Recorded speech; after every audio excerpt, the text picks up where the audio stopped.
മിയ ജനിക്കുമ്പോൾ അവളുടെ തലയിലധികം മുടിയൊന്നും ഇല്ലായിരുന്നു. ചെറിയൊരു മൊട്ടക്കുട്ടി എന്ന് പറയാം. കുറച്ച് നാൾ കഴിഞ്ഞപ്പോൾ ആ ഉണ്ടായിരുന്ന ബേബി ഹെയർസ് വരെ ഇല കിടന്നും ചരിഞ്ഞുമൊക്കെ അതങ്ങ് പോയി. പിന്നീട് 1.25 വയസ്സുള്ളപ്പം മുടി മൊത്തം ഷേവ് ചെയ്തു. ബർത്ത്ഡേക്ക് ആ കുഞ്ഞു കുഞ്ഞു ഹെയർ ഇരിക്കുന്ന കാണാൻ നല്ലതായിരിക്കുമല്ലോ, അതുകൊണ്ടാണ് 1.25 വയസ്സായപ്പോൾ ഷേവ് ചെയ്തത്. അതിനുശേഷം ഞാൻ മുട്ടയുടെ വെള്ളയും അതുപോലെ ചന്ദനം തേച്ച് കൊടുക്കുമായിരുന്നു.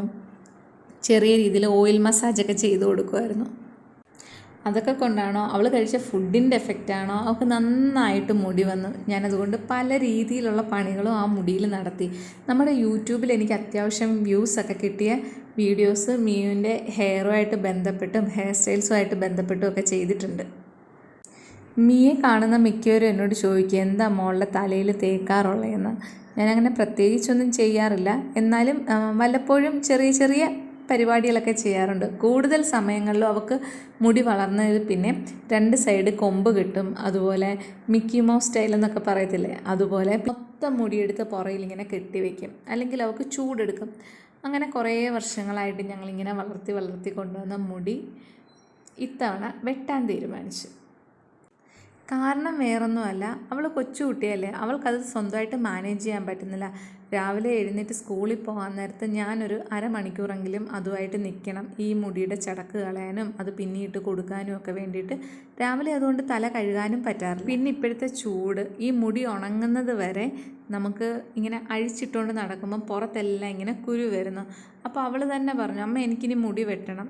അവൾക്ക് ആദ്യം ഭയങ്കര ബുദ്ധിമുട്ടായിരുന്നു. അതായത് കഴിഞ്ഞ വർഷം വരെ സ്കൂളിലെല്ലാവരും അവളെ ഐഡൻറ്റിഫൈ ചെയ്തിരുന്നത് മുടിയുള്ള കുട്ടി എന്നുള്ള ഒരു ഇത് വന്നതുകൊണ്ട് അവൾക്ക് സ്വന്തമായിട്ട് എൻ്റെ മുടി എന്തോ സംഭവമാണെന്നൊക്കെ തോന്നി.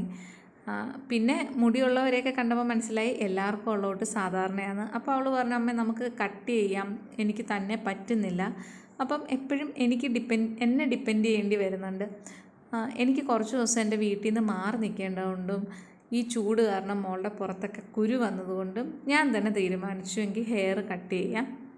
അവളോട് ചോദിച്ചപ്പോൾ പൂർണ്ണ സമ്മതം, അമ്മ വേഗം കട്ട് ചെയ്യുമെന്ന് പറഞ്ഞ്. ഇത്രയും നാൾ ഈ നീട്ടി വളർത്തിയ മുടി ഇട്ടുണ്ടല്ലേ നടന്നത്. അങ്ങനെ ഞങ്ങൾ ഒരു ദിവസം അതങ്ങ് പറ്റിച്ചു.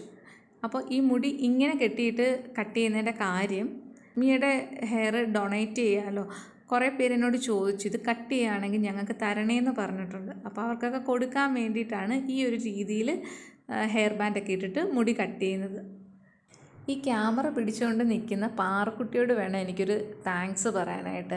ഞാനിങ്ങനെ ചേച്ചിയുടെ മുടി വെട്ടുക എന്ന് പറഞ്ഞപ്പോൾ അവൾ പറഞ്ഞു, അമ്മേ വെട്ടണ്ട അമ്മേ, ചേച്ചിയുടെ നല്ല മുടിയല്ലേ. അപ്പം മിയ പറഞ്ഞു, ഇല്ല പാറു എനിക്ക് വെട്ടണം, മിയക്കാണെങ്കിൽ മതിയായി, എനിക്ക് ഇനി ഹെയർ കട്ട് ചെയ്യണം, അതെങ്ങനെ ആയിരിക്കുന്നതെന്നൊക്കെ അറിയാനുള്ള ഒരു ആഗ്രഹം കൊണ്ടും പിന്നെ അവൾക്ക് ഈ ചൂടിൻ്റെ ഒരു പ്രശ്നം കൊണ്ടും ആണ്. അപ്പോൾ പാറു പറഞ്ഞു ഓക്കേ എന്ന് പറഞ്ഞു. അപ്പം ഞാൻ ചോദിച്ചു, അമ്മയ്ക്കൊരു വീഡിയോ എടുത്തു തരുമോ? അതിനെന്താ ഞാൻ എടുത്തു തരാമെന്ന് പറഞ്ഞ് അത്യാവശ്യം നല്ല രീതിയിൽ തന്നെ അവളെനിക്ക് വീഡിയോ എടുത്തു തന്നു. ഹെയർ കട്ട് ചെയ്തപ്പോൾ മിയയുടെ മുഖത്തിൻ്റെ സ്റ്റൈലേ മാറി, പഴയ ആ ഒരു മിയയല്ലെന്നായിട്ട് എനിക്ക് തോന്നി.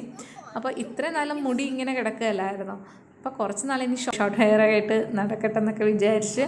അപ്പോൾ ഇത് കഴിഞ്ഞിട്ട് നമ്മൾ പാർലറിൽ പോയി അത്യാവശ്യം നല്ല രീതിയിൽ ഷേപ്പ് ചെയ്തെടുക്കുന്നുണ്ട്. അപ്പോൾ ഇതാണ് മിയയുടെ ഹെയർ വെട്ടിക്കഴിഞ്ഞിട്ടുള്ള മുഖം. കുറേ പേരെന്നെ വഴക്ക് പറഞ്ഞു കേട്ടോ, എന്തിനാ ഈ മുടി വെട്ടിയെന്ന് ചോദിച്ചിട്ട്. പക്ഷെ അവർക്കറിയില്ലല്ലോ ഇത് മാനേജ് ചെയ്യാനും അതുപോലെ കുഞ്ഞിനുണ്ടാകുന്ന ബുദ്ധിമുട്ട്. അപ്പോൾ ബൈ ബൈ.